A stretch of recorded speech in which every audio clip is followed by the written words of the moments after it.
Hello, Jeanette. Hello, Robert. Hello, James. Nice to see you all. How are you doing? How are you doing? Trauma bond is an unhealthy and intense emotional attachment that develops between a victim and their abuser. Absolutely. Thank you, Robert. Yes. Hello, everyone. Nice to see all of you. Oh, just getting things here. All right. So we're going to get into it today. We're going to switch things up because it's time to go all in with our healing. I'm game. It's all or nothing. Like, you know, we have the sense of either you make it or you break it, but we're already there. We've already won the victory through Jesus Christ. So we just have to come into this realization. So the truth sets you free. So we're going to start talking about some truths that no one is talking about because it's uncomfortable to hear. Because when your ego is wounded, it doesn't want to hear the truth. It wants to be validated. It wants to be placated, patted on the head and say, there, poor little baby. Did that bad narcissist hurt you? I mean, that's exactly what I wanted God to say to me when I went to God in prayer and said, can you make him, be nicer to me? I was expecting God to say, oh, poor baby Shannon. Oh, did the bad man hurt you? Oh, I'm going to go kick his butt for you. Boop. No, God doesn't do that. That's not who God is. In fact, when I got still with myself, when I stopped crying, stopped the pity poor me attitude, then God spoke. Because I said, God, why do I have to always apologize? It's not fair.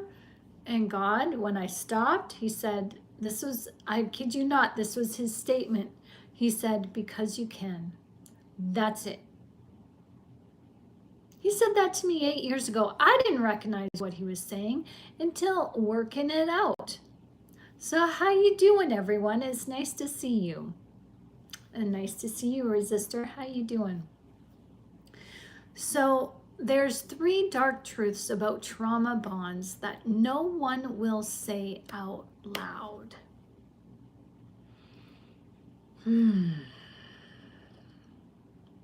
We've talked about trauma bonding on this channel many times before, and trauma bonding needs to be talked about, needs to be dissected, needs to be understood, because when you think you're in love, you think you're addicted to the person. You think you can't live without them. That's kind of obsessive, isn't it? But the truth is, and this is what we don't want to hear, we love the pain. Now, wait a minute. Let's not get this twisted. Let's just hear this out for a second. And I know I said what I said, and I'm standing behind what I said, because we crave the high of the reconciliation after the fight. The way they look at you when they know they've got you back. That hit of dopamine is stronger than heroin. Okay, so we are chemically bonded, chemically addicted to the narcissist. It's not them that we crave, it's the feelings that we get from them, that we receive from them through our need of them. And that is what makes us feel validated and whole. This is a false sense of love, a false sense of security, a false sense of identity. As we're learning that only God can give to us what we seek from this outside world. Only God validates us. He validated us and vindicated us through the cross and through his resurrection. We're learning that nothing else compares to Jesus. Nothing else compares to the works of Jesus. Nothing on this earth can come close. So why are we letting the narcissist be our hero instead of Jesus? It's all about the chemicals. So we get that hit of dopamine, and that dopamine is stronger. Let me turn up the volume so you guys can hear me. Okay. So that dopamine is stronger than heroin. It feels like home because your nervous system was trained to call chaos love, and it looks for what is familiar. God talks about a familiar spirit. Did you know that? We think, or we've been taught, that a familiar spirit is one that comes, what we call a disembodied spirit that comes in as a dearly departed loved one and starts talking about our loved ones and what we did with them and what was said. And, you know, these so-called spirit guides and spirits tell us things that only our dearly departed would know, or we would know when we encountered them in this life. Well, we've got angels, 10,000 guardian angels, including good and bad angels, around us all the time. They come in as thoughts. So, but the familiar spirit that Jesus was talking about is what is familiar to you. The patterns of your past is a familiar spirit. The things that you encountered, the things that you responded to in your youth, unlocked the spirit in you, the spirit of resentment, the spirit of pride, the spirit of greed, the spirit of doubt, whatever. All these things are rooted in what God says is the spirit of fear. You can label them any ways to Sunday, but ultimately greed, rejection, unworthiness, resentment, a lack of self-esteem, a lack of self-worth, it's all rooted in fear. So God did not give us a spirit of fear, but that spirit of fear is what becomes familiar to us, and what is familiar to us, we gravitate to. This is why it's hard to know Jesus. This is why it's hard to, hang on to him, because he's not yet familiar to you. So,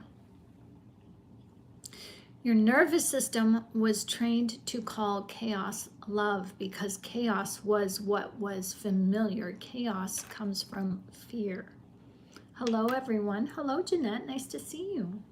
Yes, thank you, Robert, for all the wonderful scriptures. So here's the first hack. Name it. Say it out loud. I miss how it hurt. Now, I know that sounds counterintuitive, but where's my board here? Hang on a sec, sorry. Okay, this is not judging you, okay? This is not to judge you, okay? So say this without judgment, okay? Instead of saying, I miss them, say to yourself, I miss how it hurt. Be honest, because that's what you're really reminiscing about. It's your ego. Your ego is feeling the feeling, using your awareness to remain alive, because your awareness is life. So in order for the ego to remain alive, it needs your attention, it needs your awareness.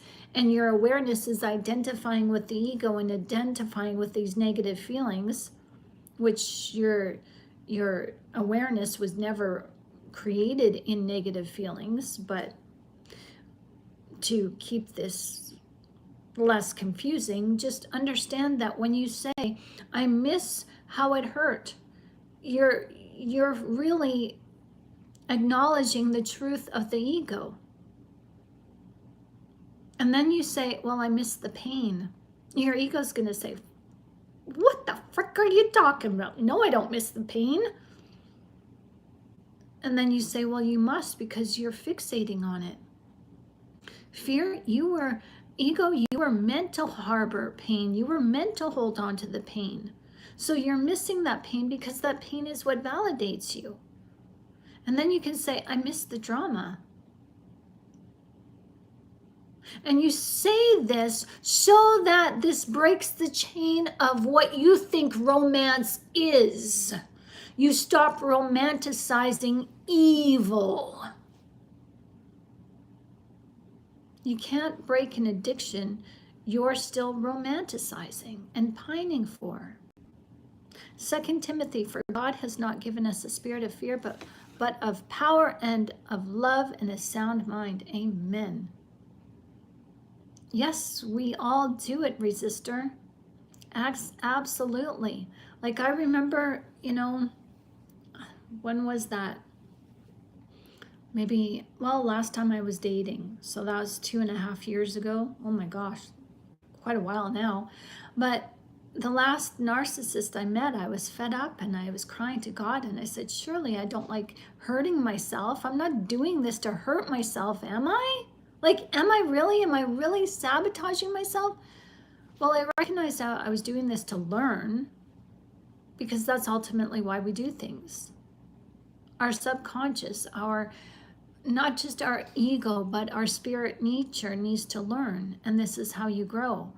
But the repeated patterns that we make is repetitive for a reason, because we're not seeing the lesson yet. We're not learning the lesson. That's why in math you had to go to remedial class.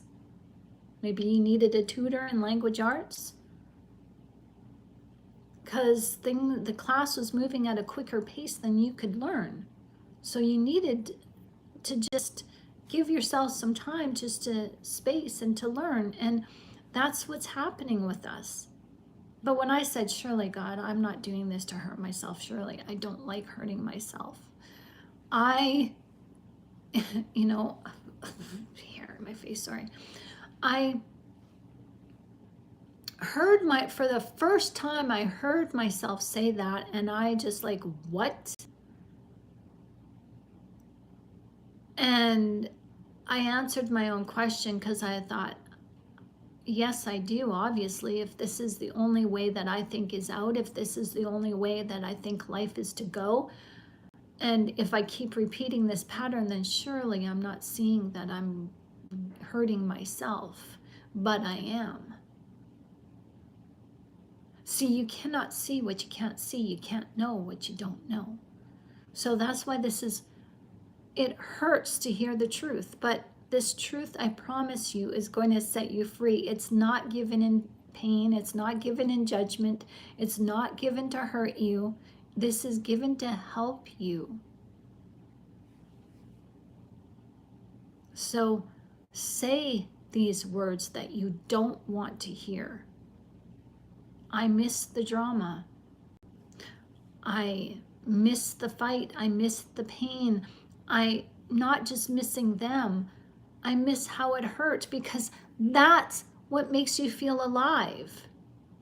That is in itself allowing you to validate yourself, because you don't recognize that there is a better way to validate yourself, but this is all you've known. It's a familiar pattern. And just because it's comfortable doesn't mean that it's comfy cozy. It's familiar. And so the next ugly truth is you're not really waiting for them to change. You're waiting for the fantasy version of you to be real. What? Yeah, the version of you who finally wins them over. I can attest to that. Because we may not think it, but this is subliminal. Every time we watch the princess movies, Cinderella, Snow White, Sleeping Beauty, Bambi, um, Fox and the Hound, Lady and the Tramp, all these Disney movies, when we were kids, they're in our subconscious and they are fueling the happily ever after. I can change him. Or her.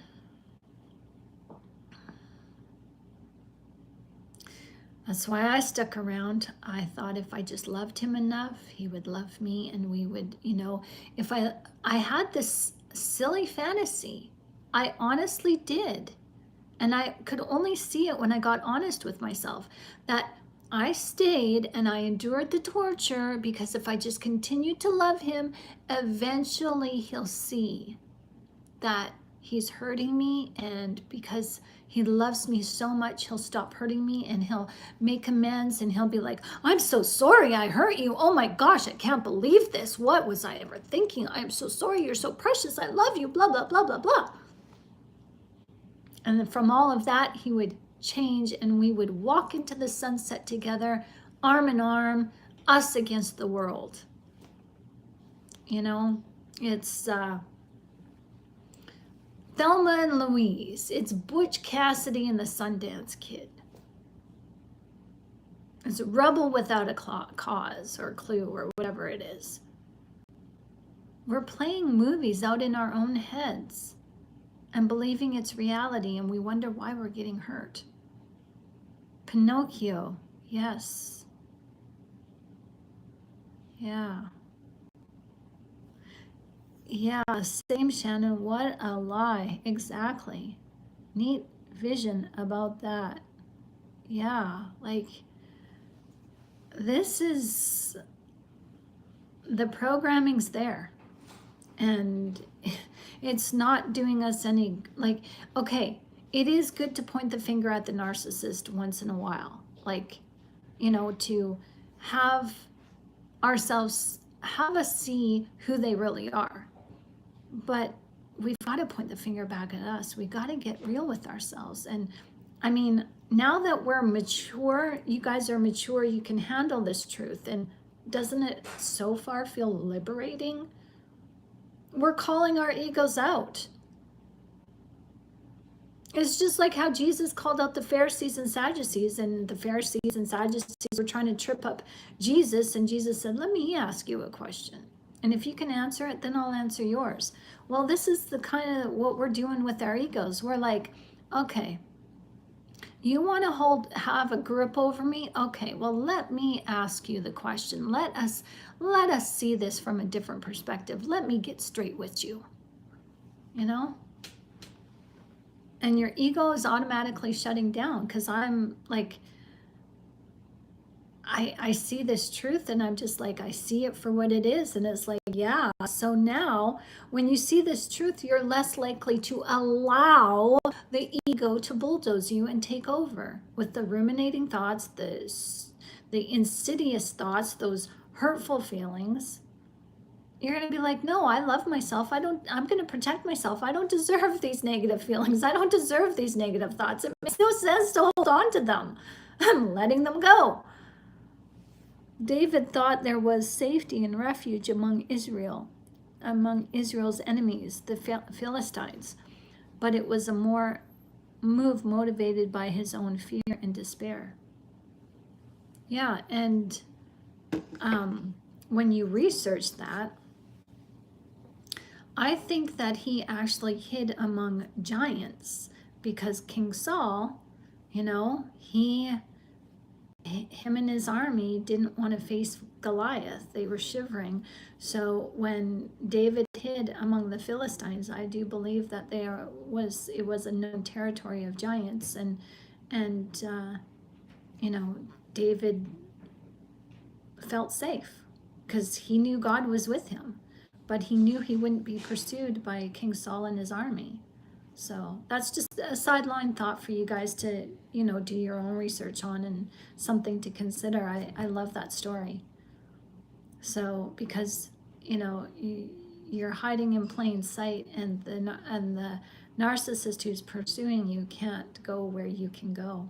So it's showing that David was stronger than King Saul, even though King Saul had all these army men and was king. So it's just amazing. But so we're learning how the truth really does set us free, because this ugly truth about our trauma is that we're hanging on to it because we like it. And we may not think so.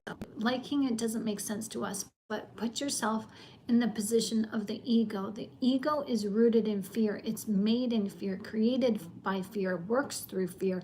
Fear is all it will ever know. Fear is what it's attached to. Fear is its natural design. So when you're coming from the place of the perspective of looking at fear, of course fear is going to love and desire and want chaos, because that's what it's built for. So when you see this, you see your own nature. You can see the nature of the ego in other people, including the narcissist. So with this fantasy, we're waiting for the fantasy version of ourselves to become real. The version of you who finally wins the narcissist over. We're not waiting for them to change. We're waiting for the relationship to evolve into our desired outcome. That we're waiting for that apology that signals that our love has won them over. And when we get that apology, it also signals that they have finally chosen us. We're finally chosen. And then we're, with all of that, the trauma bond detangles, and you're no longer bait. You gaslight yourself and convince yourself if you just hang on long enough, you'll have that ideal relationship. And we can, and here's another thing, another truth, we can't let go because of what if. Because of that possibility of that ideal version of relationship that we're hanging on to. What if I let them go? What if I let them abandon me? What if I just go my own way? What if I go no contact? Ooh, and they have a change of heart and they want me back and I'm not available for them for this relationship. I said exactly this. I convinced myself not to go no contact because I lied to myself and told myself, no, I'm a tough woman. I'm secure. And this is this is a cop out. Having myself go no contact, that's the easy way out. I want to challenge myself and see if I can go no contact on my own with his texts in my phone, with his contact in my phone. I want to prove to myself that I can go no contact for a week. I want to do this on my own, because clicking the delete button, the block button, that's too easy. Yeah, I told myself that. Excuse me. Hello, Mr. Osgood. How you doing? If you stay, you end up like them. Yes, absolutely. 170 days, 15 miles apart, new number, and 170 days sober. Good for you. Power to you. Thank you, Jesus. Awesome, James. So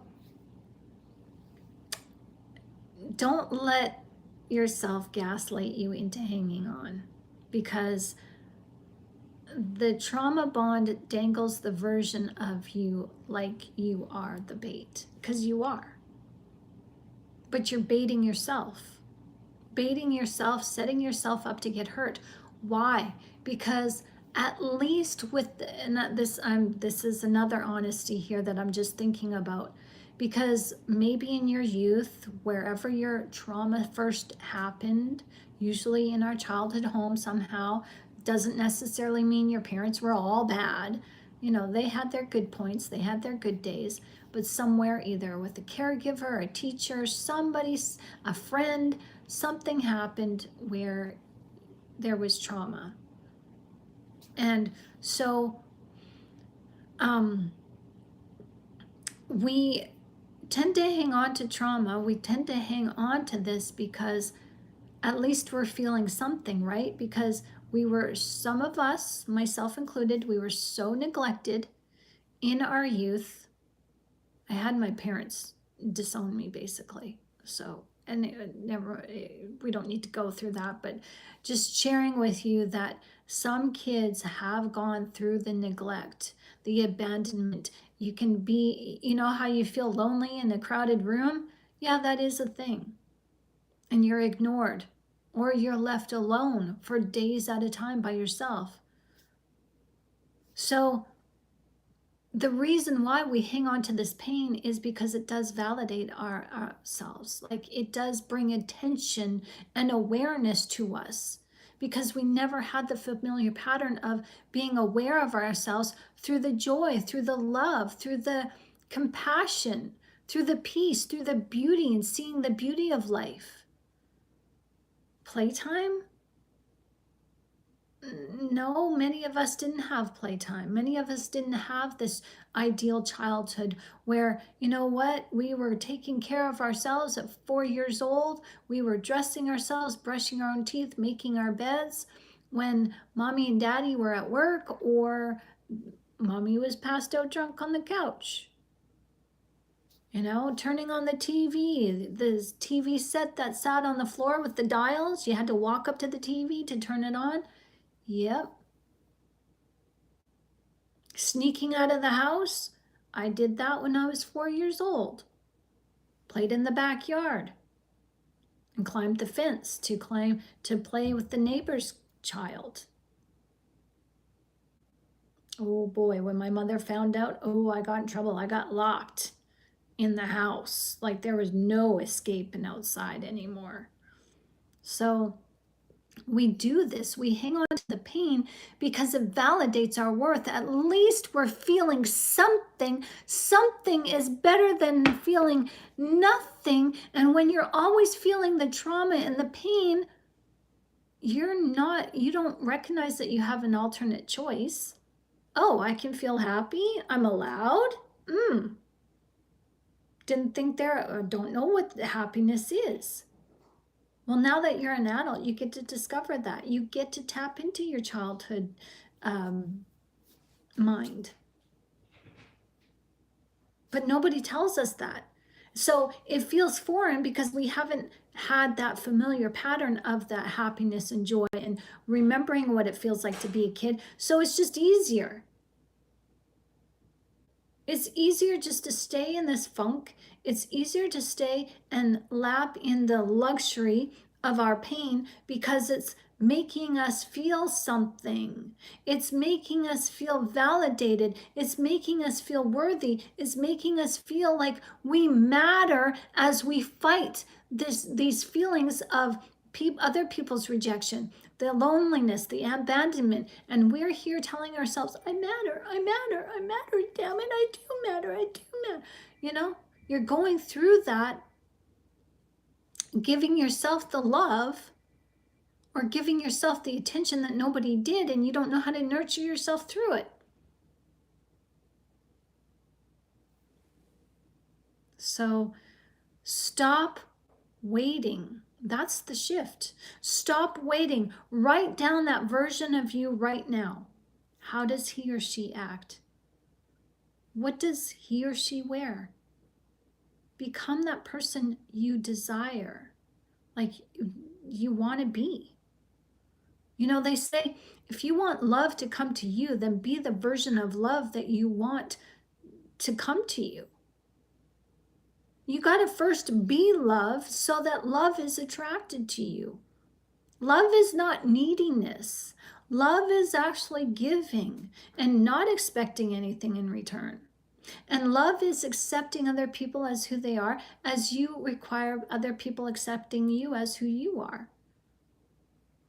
Unconditionally loving is growing from other people and taking what you can use and leaving the rest, but not judging anything.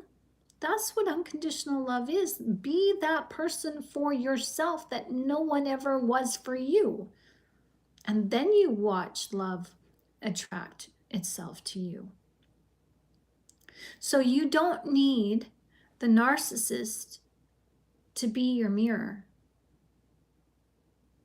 You don't need anyone to tell you who you should be, need to be. You already know who you want to be.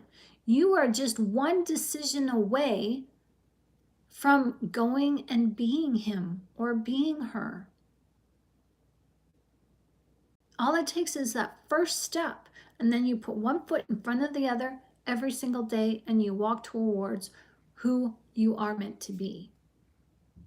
So you got to figure out who you are and who you are meant to be. Stop reflecting on who you once were, because you are not that person anymore. It's impossible for you to be that person. Yes, you were hurt, but look at how you've grown. Look at how far you've come. Excuse me, look at all the stuff that you've learned in the meantime. You can take your pain and you can transcend it by reframing it.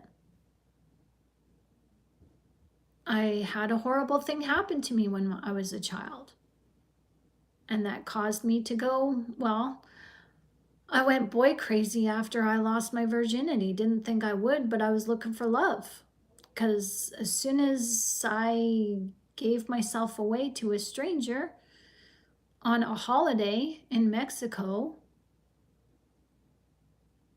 I romanticized the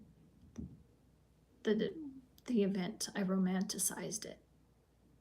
In order to, I was 17, I romanticized it, made it seem bigger than what it was. But all these feelings that were, all these feelings that were dormant came out, and I thought I was in love. And then, we kept in contact for a few years, and I was supposed to go visit him, and I chickened out, which I'm grateful I did. But from that one decision paved the way for where I am now. It had a huge role in who I am and the mistakes I've made. But I can't call them mistakes, because I made decisions that I thought were right at the time, and they were.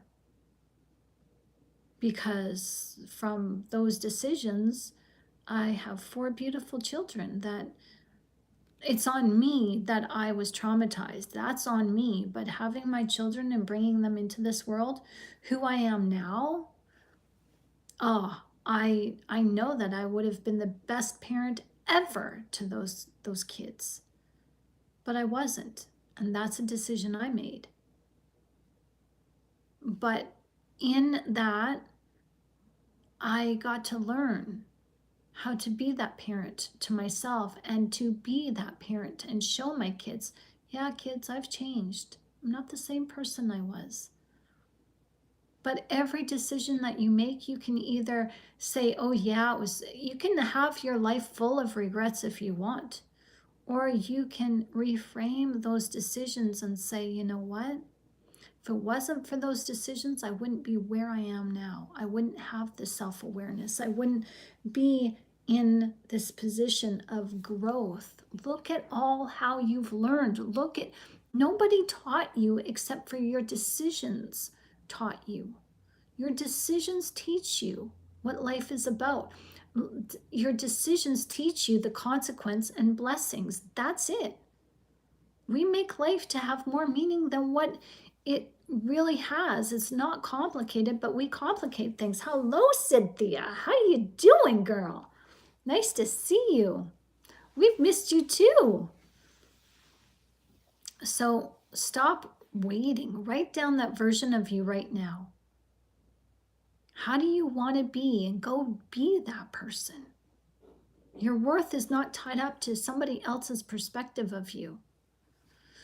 And here's the third truth, and it's going to get ugly. The truth is that a part of you would rather suffer with them than to feel empty without them. Because when they leave, when they discard you, you think how empty life is because you have invested life's meaning from the external instead of understanding that happiness comes from in here. So the emptiness feels unbearable, so you keep going back for scraps. And the pain becomes preferable to this void, this emptiness that you gotta face. So the move is sit with that void, sit in that silence. Set a timer for 5 minutes, look at yourself in the mirror and look into your soul. Do nothing but breathe. Feel every ounce of emptiness crawl all over your skin, and instead of calling it loneliness, call it freedom. Tell yourself this is what freedom feels like before it feels good. This is raw, it's cold, it's quiet, but it's yours. So let's talk about now some hacks to help you through this. Because these are hacks that probably people are not doing. And these are, well, they're so obvious, it kind of feels like cheating. But number one, break the ritual, not just the contact. No contact means nothing if you keep the rituals that fed the bond. So if you're always checking your phone at midnight, I used to do this. Even though they were on block, even though there was no way for them to contact me, it was habit to check my phone. Every time I woke up, check my phone.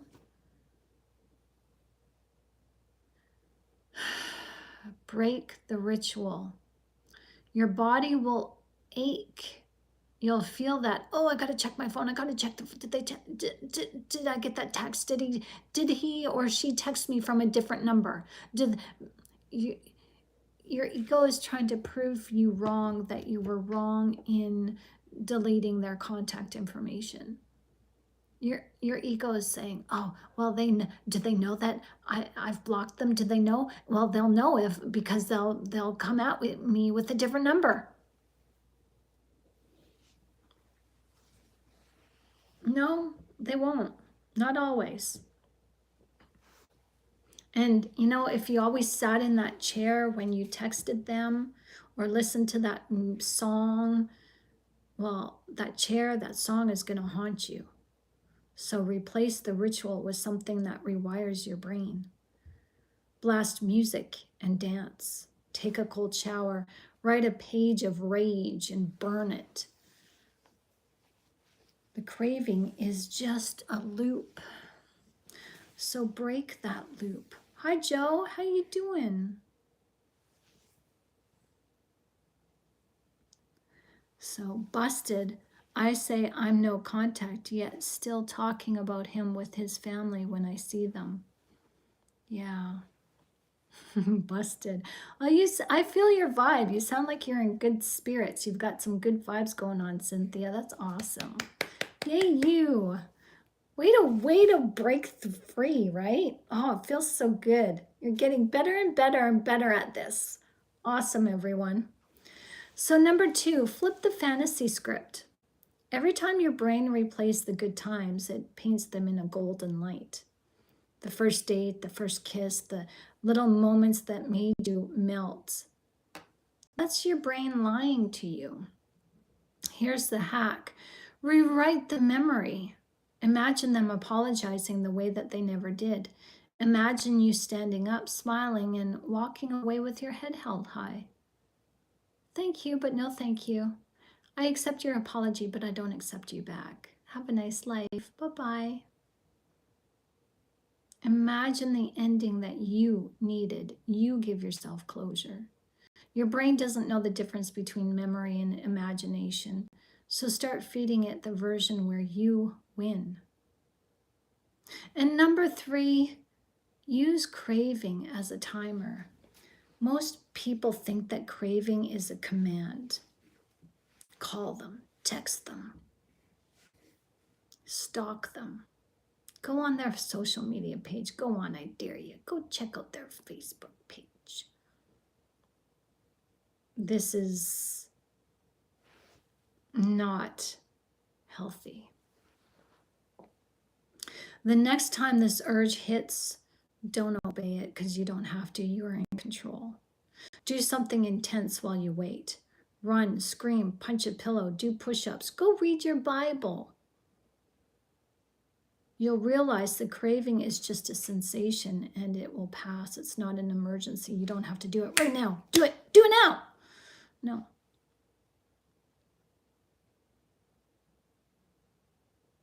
So you don't have to answer every knock on that door of your nervous system. So this is how you dismantle the trauma bond without waiting years of therapy, without sitting around analyzing why you're broken. You don't need to know every root of the pain to stop feeding it. You just need to stop making it sacred. Yes, it's going to hurt. Yes, you're going to grieve. That's the process. You got to grieve your way through this. And yes, part of you will scream to want to run back. But every time you break the ritual, rewrite a memory, you'll ride out that craving, you are teaching your nervous system that you are in a safe place and that you are in control. You don't need them to survive. Because that's a pain that you don't need to feel alive. So look at it this way. You're not healing. You're growing. You're reprogramming the part of you that thought suffering was love. And this is just something for you to consider, that maybe you were never addicted to them at all. Maybe you were just addicted to the version of yourself that you became with them at the beginning. And they abandoned you and you learned to abandon yourself. Every time you walked on eggshells, every time you people pleased, you fawned, you excused their behavior, that was abandoning yourself. You abandoned your voice, you abandoned your needs, you abandoned, that's the thing. We're so fearful of being alone, but we already know what that feels like because we've abandoned ourselves. We've ignored ourselves. We've cheated on ourselves. We have made ourselves feel unworthy. See, people treat you the way that they see you treat yourself. And, like they say, you want love? Well, be the version of the love that you seek. Well, same applies for the negative. If you're abandoning yourself, you're going to attract people who will abandon you. They will affirm and testify and be the witness to what it feels like to be abandoned. So we think that we're hanging on to this fear. Oh, I fear being abandoned. I fear being alone. You're already feeling those things because that's already happened to you. You already have done that. And you cannot abandon yourself. That's the point. You can try, you can ignore yourself, but you can't abandon yourself, because to abandon yourself truly is to have your awareness leave you, and your awareness is you.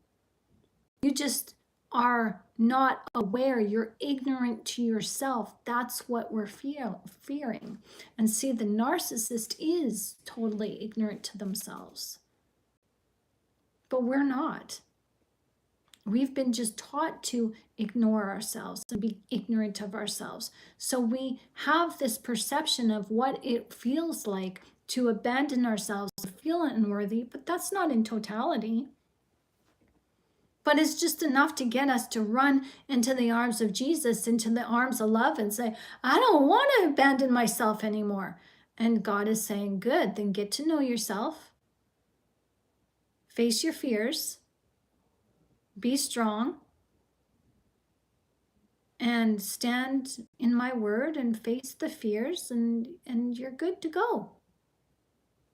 Love yourself. Love yourself, you love everyone else too in the process. And when you love yourself, you love me. When you love me, you love yourself and everyone else too. So it's all good. Getting truthful with ourselves makes this road to change or healing very easy. It's hard to implement, but we're getting there. With each video we watch, we come here twice a day, 1 o'clock in the afternoon, 10 o'clock in the evening, Eastern Standard Time. We're putting in the work. We're doing our due diligence to ourselves. We're honoring ourselves. We're showing that we love ourselves. You are showing that you love yourself.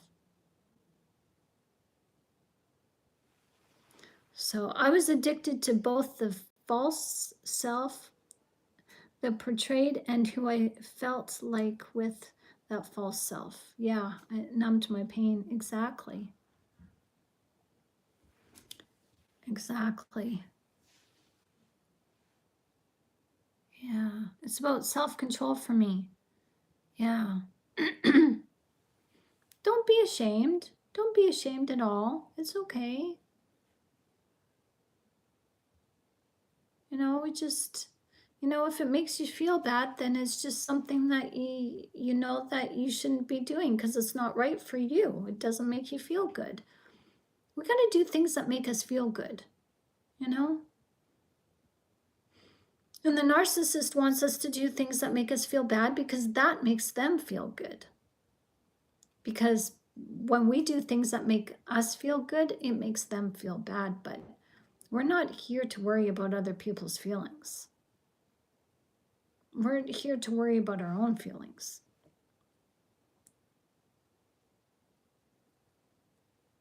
That's awesome.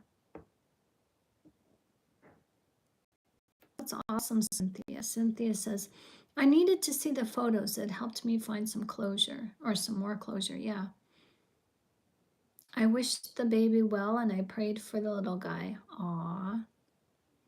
Yeah, we become addicted to that version of anxiety and or depression. Like for ladies' first menstrual cycle, feeling stupid or dirty or punished for not understanding what this means in the here today. Yeah. What is closure with the narctard? Exactly. Exactly.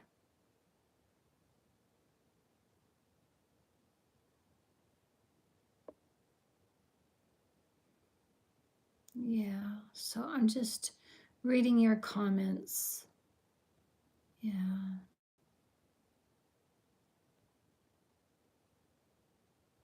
A man that sleeps around with so many women got mommy issues because he's looking for something that his mama didn't give him. Exactly. Yep. And the same for women too. Same for women too. You know, we need help. We need the love, and we look for love in all the wrong places to fill the void. So let these truths be your guide today. Let them help you. And like I said earlier, when some of these sound absurd, but they're to challenge your ego because it's your ego that is rooted in the desiring the pain and needing the pain, because the ego is rooted in fear. So if you can understand your fear, if you can understand the ego, then you have a better grasp on this, because you'll know the familiar spirit, the familiar pattern of the enemy. The familiar pattern of the enemy is to steal, kill, and destroy. And that's what our ego tries to do to us. Steal and destroy and kill our lives. Kill our happiness and joy. Rob us of fulfillment. Well, just start looking at your ego and addressing this with truth. Why am I hanging on to this? Am I really looking for that fairy tale ending, that happily ever after? Is pain so familiar to me that it's addictive like heroin? Is it that I'm craving this pain because it makes me feel alive? There is a truth to that. Science does tell us that negativity is addicting. And that's why people become anxious and depressed, because of the addiction. You got to break the addiction. It's chemical, yes, but it's also because it's, like they say, no, negative attention is better than no attention. That's exactly it. We're giving ourselves negative attention because it's better than no attention. So just get real and honest with yourself and see your ego for what it is. And you'll see your ego is like the Pharisees and Sadducees. They're blind guides. They're dumb. They're blind. Your ego is dumb. It has, your ego lacks common sense. Seriously, it does. When it comes to trauma, it lacks common sense. So just meet it with common sense. And you'll be amused by it. You'll be like, oh yeah, okay, I see this. And when you're amused by it, you're not going to want to participate in it anymore, because you'll see that it's nonsensical. It doesn't make sense for you to keep repeating these patterns of abuse. Validation is dangerous, yes. We've been validated through Jesus Christ. And like I was saying at the beginning, we know now that nothing compares to Jesus. Nothing compares to what he has done. We can keep searching a new way, and we can keep searching our validation till our dying breath, and it will conclude the same thing. Our works are meaningless. Everything without the cross is meaningless.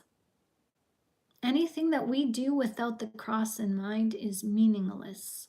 We are loved already. We don't need to search this life for love. We are already love. We search inside of here for love, for validation, by understanding the cross, by understanding the words of Jesus, applying them to our lives. Let him love us as we are loved. We are love, and we just go and spread that. We stop judging and just help people where they need help. That's it. We don't look to other people to fill our cup. We don't look to other people to love us. They love us if they want to, but it's not a requirement. Because you know what? I don't need their love. I don't need the world's love. I don't need anybody's love, because I've got enough and you've got enough in here. But the people that do come into your life and do love you, that's a gift. That's a blessing, because you're not expecting that love in return. And what do? You get love. That's a blessing. That's the treasure.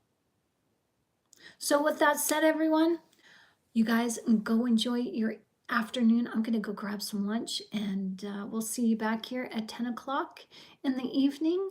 And important links are in the description of this video. There is a short PDF if you guys want to get your hands on a trauma bonding 3 techniques to get rid of the trauma bond. It's just a little short downloadable for you. The link is in the description of this video.